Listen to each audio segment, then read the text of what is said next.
नमस्कार दोस्तों। राम और रावण का युद्ध सिर्फ एक युद्ध नहीं था। वो तलवारों की टकराहट भी नहीं थी। वो असल में विचारों की भिड़ंत थी। एक तरफ राम, संयम, मर्यादा, धैर्य और धर्म। दूसरी तरफ रावण, ज्ञान से भरा हुआ पर अहंकार से अंधा। और सच बताऊं, ये युद्ध आज भी चल रहा है, हर इंसान के भीतर। रावण कोई बाहर का दुश्मन नहीं था। रावण पढ़ा लिखा था, शास्त्रों का ज्ञाता था, वीणा बजाता था, महान शिव भक्त था, फिर भी हार गया। क्यों? क्योंकि उसकी सबसे बड़ी ताकत ही उसकी सबसे बड़ी कमजोरी बन गई, उसका अहंकार। आज का इंसान भी तो ऐसा ही है ना। डिग्री है, स्किल है, अनुभव है, पर अगर थोड़ा सा घमंड आ जाए तो वही ज्ञान विनाश का कारण भी बन जाता है। रावण से हमें ये सीखने को मिलता है कि केवल योग्य होना ही काफ़ी नहीं है, विनम्र होना भी जरूरी है। राम क्यों जीते? राम के पास अहंकार नहीं था। राम के पास मैं नहीं था। राम ने सलाह ली, वानरों से भी और शत्रु पक्ष से आए हुए व्यक्ति विभीषण से भी।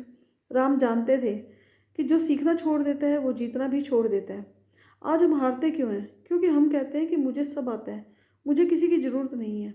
यही रावण की आवाज़ है तुम्हारे भीतर। राम रावण युद्ध में सबसे रहस्यमय पल जानते हो कौन सा था?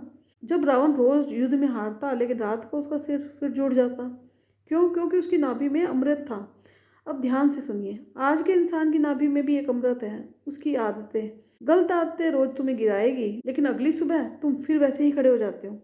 जब तक राम ने रावण की नाभि पर प्रहार नहीं किया तब तक युद्ध खत्म नहीं हुआ। मतलब साफ है कि जब तक तुम अपनी जड़ पर वार नहीं करोगे, जीत नहीं मिलेगी। युद्ध के बीच में लक्ष्मण जी मूर्छित हो जाते हैं। ये प्रसंग क्या सिखाता है? जब लक्ष्य बड़ा होता है तो रास्ते में अपनों के गिरने का डर होता है, लेकिन राम रोते नहीं हैं, राम रुकते नहीं हैं। राम कहते हैं कि हनुमान जाओ, संजीवनी लेकर आओ। आज जब तुम थक जाते हो, टूट जाते हो, तो तुम क्या करते हो? छोड़ देते हो। राम सिखाते हैं कि थकना गलत नहीं है, रुक जाना गलत है। हनुमान जी पर्वत उठाकर ले आए। क्यों? क्योंकि उनका फोकस स्पष्ट था। उन्हें ये नहीं सोचना पड़ा कि कौन सी जड़ी बूटी, कौन सा रास्ता, लोग क्या कहेंगे। आज हम यही हारते हैं, ज़्यादा सोच और कम एक्शन। हनुमान जी कहते हैं कि जब उद्देश्य साफ हो तो शक्ति अपने आप प्रकट होती है। विभीषण का निर्णय, विभीषण ने सही का साथ चुना, भले ही उसे अपना घर छोड़ना पड़ा। आज कितने लोग गलत के साथ सिर्फ इसीलिए खड़े हैं क्योंकि सब वही है। राम ने विभीषण को शरण दी। मतलब अगर तुम सच के साथ खड़े हो तो ईश्वर का सिस्टम भी तुम्हें कभी अकेला नहीं छोड़ेगा। अंत में रावण गिरता है। रावण गिरता है लेकिन राम खुश नहीं होते।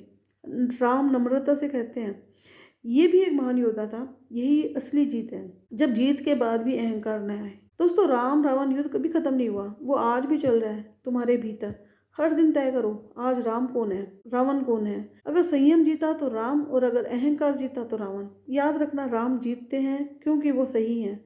रावण हारता है क्योंकि वो खुद को ही भगवान समझ बैठता है। अब फैसला तुम्हारा है, युद्ध तो तय है, बस जीत किसकी होगी, राम की या रावण की।